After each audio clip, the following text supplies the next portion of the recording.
The figure of the crucified Christ is based on a number of medieval sculptures, some of them owned by the artist himself, while Mary Magdalene looks to Rodin's figure of meditation that he designed for the Gate of Hell. The bodies of the two figures are intertwined, standing out against the base of unpolished marble in a manner reminiscent of Michelangelo. Clinging to this emaciated, suffering Christ, whose overly heavy head seems to have dropped sideways, is a woman, the Magdalene, a figure originally designed for one of the damned souls on the gates of hell, who was then used in meditation, the muse and monument to Victor Hugo. The present group, which would be translated into marble for Baron Thyssen circa 1905, underscores, as Rilke wrote, the contrast between the two bodies, imposed by the marble, which immediately produces an impression of the boundless sadness emanating from this subject. Another lost gospel, that of Philip, suggests a different reason for Peter and the other disciples' apparent dislike of Mary.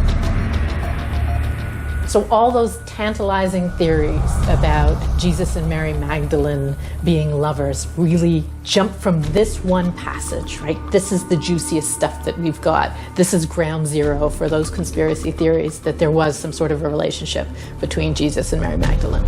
In the early Christian communities, for the most part, the missionaries were missionary couples.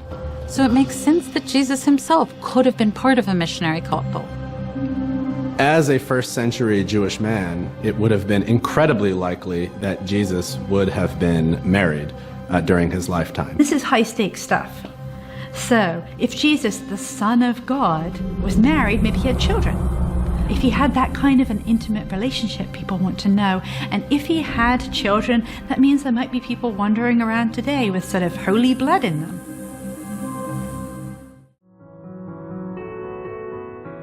Auguste Rodin, French, 1840 to 1917, was deeply inspired by tradition yet rebelled against its idealized forms. Over the course of a career that spanned the late 1800s and early 1900s, he introduced innovative practices that paved the way for modern sculpture. He believed that art should be true to nature, a philosophy that shaped his attitudes to models and materials.